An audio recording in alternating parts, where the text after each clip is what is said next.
नमस्कार विद्यार्थी मित्रांनो, स्पर्धा ज्ञान या आपल्या यूट्यूब चॅनलवर तुमचं स्वागत आहे। आजचा व्हिडिओ खूप महत्त्वपूर्ण असणार आहे, कारण आजच्या व्हिडिओमध्ये मी तुमच्यासाठी महाराष्ट्राचा भूगोल याच्यावर 50 असे महत्त्वपूर्ण प्रश्न घेऊन आले आहे। तर व्हिडिओला स्किप न करता व्हिडिओ पूर्ण बघा आणि चॅनलवर नवीन असाल तर चॅनलला सबस्क्राईब करा। तर तुमचा पहिला प्रश्न आहे, महाराष्ट्राचा समुद्रकिनारा कोणत्या समुद्राला लागून आहे?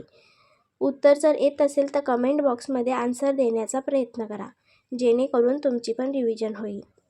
तर महाराष्ट्राचा समुद्रकिनारा अरबी समुद्राला लागून आहे। तुमचा पुढचा प्रश्न आहे, महाराष्ट्रातील काळी माती कोणत्या पिकासाठी प्रसिद्ध आहे? तर महाराष्ट्रातील काळी माती कापूस या पिकासाठी प्रसिद्ध आहे। तुमचा पुढचा प्रश्न आहे,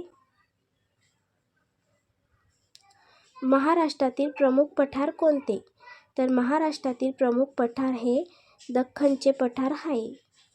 तुमचा पुढचा प्रश्न आहे, महाराष्ट्रातील सर्वात जास्त साखर कारखाने कोणत्या भागात आहेत? तर महाराष्ट्रातील सर्वात जास्त साखर कारखाने पश्चिम महाराष्ट्रामध्ये आहेत।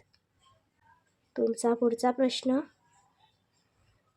महाराष्ट्र राज्याचे एकूण भौगोलिक क्षेत्रफळ किती? तर राज्याचे एकूण भौगोलिक क्षेत्रफळ 3,07,713 चौरस किलोमीटर इतके आहे। तुमचा पुढचा प्रश्न,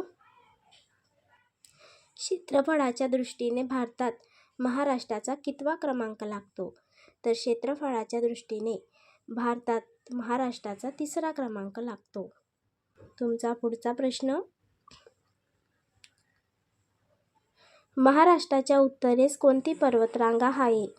तर महाराष्ट्राच्या उत्तरेस सातपुडा पर्वतरांगा आहे। तुमचा पुढचा प्रश्न, गेटवे ऑफ इंडिया हे भारताचे प्रवेशद्वार कुठे आहे? तर गेटवे ऑफ इंडिया हे भारताचे प्रवेशद्वार मुंबईमध्ये आहे। तुमचा पुढचा प्रश्न, कोणते थंड हवेचे ठिकाण सातपुडा पर्वतरांगामध्ये आढळते? तर चिखलदरा हे थंड हवेचे ठिकाण सातपुडा पर्वतरांगामध्ये आढळते। तुमचा पुढचा प्रश्न, कोणते राष्ट्रीय उद्यान भंडारा गोंदिया जिल्ह्यात आहे? तर नवेगाव राष्ट्रीय उद्यान हे भंडारा गोंदिया या जिल्ह्यात आहे। तुमचा पुढचा प्रश्न, महाराष्ट्र राज्याची स्थापना कधी झाली? तर महाराष्ट्र राज्याची स्थापना 1 मे 1960 रोजी झाली। तुमचा पुढचा प्रश्न, महाराष्ट्राच्या पूर्व पश्चिम विस्तारापेक्षा दक्षिणोत्तर विस्तार कसा आहे? तर महाराष्ट्राच्या पूर्व पश्चिम विस्तारापेक्षा दक्षिणोत्तर विस्तार हा कमी आहे। तुमचा पुढचा प्रश्न, वसईचा किल्ला कोणत्या प्रकारात मोडतो? तर वसईचा किल्ला हा भुईकोट प्रकारच्या किल्ल्यात मोडतो। तुमचा पुढचा प्रश्न, साल्हेर किल्ला कोणत्या जिल्ह्यात आहे? तर साल्हेर हा किल्ला नाशिक जिल्ह्यात आहे। तुमचा पुढचा प्रश्न, महाराष्ट्राची उपराजधानी कोणती? तर महाराष्ट्राची उपराजधानी नागपूर आहे। तुमचा पुढचा प्रश्न, महाराष्ट्राचा समुद्रकिनारा कोणत्या समुद्राला लागून आहे? तर महाराष्ट्राचा समुद्रकिनारा हा अरबी समुद्राला लागून आहे। तुमचा पुढचा प्रश्न, महाबळेश्वर थंड हवेचे ठिकाण कोणत्या जिल्ह्यात आहे? तर महाबळेश्वर हे थंड हवेचे ठिकाण सातारा जिल्ह्यात आहे। तुमचा पुढचा प्रश्न, संजय गांधी राष्ट्रीय उद्यान कुठे आहे? तर संजय गांधी राष्ट्रीय उद्यान हे मुंबईमध्ये आहे। तुमचा पुढचा प्रश्न, महाराष्ट्रातील सर्वात जास्त लोकसंख्या असलेला जिल्हा कोणता? तर महाराष्ट्रातील सर्वात जास्त लोकसंख्या असलेला जिल्हा हा ठाणे आहे। तुमचा पुढचा प्रश्न, कोणते शहर द्राक्ष उत्पादनासाठी प्रसिद्ध आहे? तर नाशिक हे शहर द्राक्ष उत्पादनासाठी प्रसिद्ध आहे। तुमचा पुढचा प्रश्न, महाराष्ट्रातील सर्वात लांब नदी कोणती? तर महाराष्ट्रातील सर्वात लांब नदी ही गोदावरी आहे। तुमचा पुढचा प्रश्न, 52 दरवाजांचे शहर म्हणून कोणते शहर ओळखले जाते? तर 52 दरवाजांचे शहर म्हणून छत्रपती संभाजीनगर हे शहर ओळखले जाते. तुमचा पुढचा प्रश्न, मनुदेवी धबधबा कोणत्या जिल्ह्यात आहे? तर मनुदेवी हा धबधबा जळगाव जिल्ह्यात आहे. तुमचा पुढचा प्रश्न, महाराष्ट्रातील सर्वात जास्त जंगल क्षेत्र कोणत्या जिल्ह्यात आहे? तर महाराष्ट्रात सर्वात जास्त जंगल क्षेत्र हे गडचिरोलीमध्ये आहे. तुमचा पुढचा प्रश्न, महाराष्ट्रातील सर्वात कमी वनक्षेत्र असलेला विभाग कोणता? तर महाराष्ट्रातील सर्वात कमी वनक्षेत्र असलेला विभाग हा मराठवाडा विभाग आहे. तुमचा पुढचा प्रश्न, जायकवाडी धरण कोणत्या नदीवर बांधले आहे? तर जायकवाडी हे धरण गोदावरी नदीवर बांधलेले आहे. तुमचा पुढचा प्रश्न, महाराष्ट्रात सर्वात जास्त महानगरपालिका असलेला जिल्हा कोणता? तर महाराष्ट्रात सर्वात जास्त महानगरपालिका असलेला जिल्हा हा ठाणे आहे. तुमचा पुढचा प्रश्न, हतनूर धरण कोणत्या जिल्ह्यात आहे? तर हतनूर हे धरण जळगाव जिल्ह्यात आहे. तुमचा पुढचा प्रश्न, जागतिक जल दिन कधी साजरा केला जातो? तर जागतिक जल दिन हा 22 मार्च रोजी साजरा केला जातो. तुमचा पुढचा प्रश्न, नागपूर या प्रशासकीय विभागात किती तालुके आहेत? तर नागपूर या प्रशासकीय विभागात एकूण 64 तालुके आहेत. तुमचा पुढचा प्रश्न, धुळे हा जिल्हा कोणत्या प्रशासकीय विभागात येतो? तर धुळे हा जिल्हा नाशिक या प्रशासकीय विभागात येतो. तुमचा पुढचा प्रश्न, लोणार हे खाऱ्या पाण्याचे सरोवर कोणत्या जिल्ह्यात आहे? तर लोणार हे खाऱ्या पाण्याचे सरोवर बुलढाणा जिल्ह्यात आहे. तुमचा पुढचा प्रश्न, महाराष्ट्रातील सर्वात मोठा जिल्हा कोणता? तर महाराष्ट्रातील सर्वात मोठा जिल्हा हा अहिल्यानगर आहे. तुमचा पुढचा प्रश्न, कोणत्या नदीला खानदेश कन्या म्हटले जाते? तर तापी या नदीला खानदेश कन्या म्हटले जाते.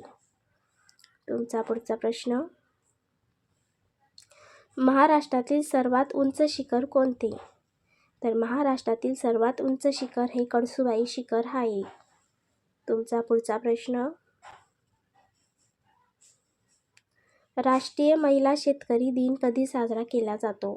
तर राष्ट्रीय महिला शेतकरी दिन हा 15 ऑक्टोबर रोजी साजरा केला जातो. तुमचा पुढचा प्रश्न, चिखलदरा हे थंड हवेचे ठिकाण कोणत्या जिल्ह्यात आहे? तर चिखलदरा हे थंड हवेचे ठिकाण अमरावती जिल्ह्यात आहे. तुमचा पुढचा प्रश्न, महाराष्ट्राची प्रमुख भाषा कोणती आहे? तर महाराष्ट्राची प्रमुख भाषा ही मराठी आहे. तुमचा पुढचा प्रश्न, महाराष्ट्र राज्याचा राज्यप्राणी कोणता? तर महाराष्ट्र राज्याचा राज्यप्राणी हा शेकरू आहे. तुमचा पुढचा प्रश्न, कुलाबा हे कोणत्या जिल्ह्याचे जुने नाव आहे? तर कुलाबा हे नाव रायगड या जिल्ह्याचे आहे. तुमचा पुढचा प्रश्न, क्षेत्रफळाच्या दृष्टीने सर्वात लहान जिल्हा कोणता? तर क्षेत्रफळाच्या दृष्टीने सर्वात लहान जिल्हा हा मुंबई शहर आहे. तुमचा पुढचा प्रश्न, महाराष्ट्र पठारांची निर्मिती कशामुळे झाली आहे?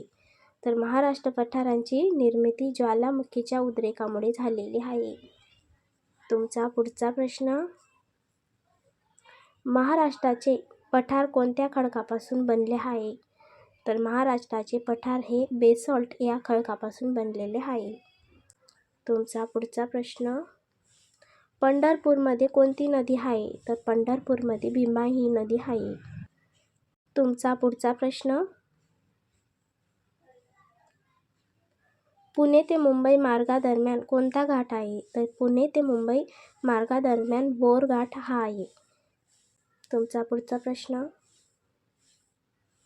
अजिंठा लेणी कोणत्या नदीकाठी आहे? तर अजिंठा लेण्या वाघूर या नदीकाठी आहे. तुमचा पुढचा प्रश्न, उजनी धरण कोणत्या जिल्ह्यात आहे? तर उजनी हे धरण सोलापूर जिल्ह्यात आहे. तुमचा पुढचा प्रश्न, अणुऊर्जेवर चालणारी भारतातील पहिली अणुभट्टी कोणती? तर अणुऊर्जेवर चालणारी भारतातील पहिली अणुभट्टी ही अप्सरा आहे. तुमचा पुढचा प्रश्न, महाराष्ट्रात जांभा खडक प्रामुख्याने कुठे आढळतो? तर महाराष्ट्रात जांभा खडक प्रामुख्याने कोकणमध्ये आढळतो. तुमचा पुढचा प्रश्न, लाल मातीचा लाल रंग कोणत्या घटकाच्या समावेशामुळे होतो? तर लाल मातीचा लाल रंग लोह या घटकाच्या समावेशामुळे होतो. तुमचा पुढचा प्रश्न, जमनापरी ही जात कोणत्या प्राण्याची आहे? तर जमनापरी ही जात शेळी या प्राण्याची आहे. व्हिडिओ जर आवडला असेल तर व्हिडिओला लाईक आणि चॅनलला सबस्क्राईब करायला विसरू नका.